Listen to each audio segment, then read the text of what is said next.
Hello friends, welcome back to my channel. আশা করি তোমরা সবাই খুব ভালো আছো আর আমিও খুব ভালো আছি। তোমাদের সামনে একটা মিনি ব্লগ শেয়ার করলাম, অনেকদিন বাদেই তোমাদের সামনে একটা মিনি ব্লগ নিয়ে এসেছি। আমি গেছিলাম আমার বান্ধবীর বা ছেলের বার্থডের দিন। তো সেদিন ছিল প্রচন্ড গরম, তো বান্ধবী নেমন্তন্ন করেছে বলে কথা, না গেলেই নয়, তা তো রাগ করবে। তাই যতই গরম হোক আমি যেতে যেতে আমার 9টা বেজে গেছিলো, কারণ মেয়ের পরের দিন একটা স্কুলের প্রজেক্ট জমা দিয়ে দেওয়ার ছিল, তো মেয়েকে করাচ্ছিলাম, সেজন্য রাত হয়ে গেছিলো যেতে যেতে অনেকটাই।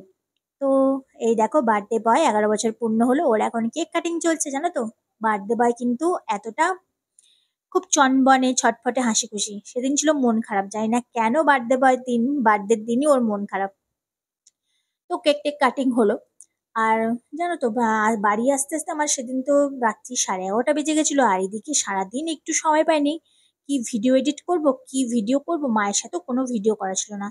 তাই চিন্তা করলাম যে মা, আমার তো কোনো ভিডিও এডিটই করা নেই, আমি কি দেবো পরের দিন। মা বললো, কেন বান্ধবীর ছেলের বার্থডেতেই গেছিলে, ওই ব্লগটাই শেয়ার করো। তাই তোমাদের সামনে এই ব্লগটাই একটু শেয়ার করলাম। তো এদিকে কেক কাটিং কমপ্লিট, আর আমার এক বান্ধবী কেক সব ভাগ করছে সবাইকে দেবে বলে।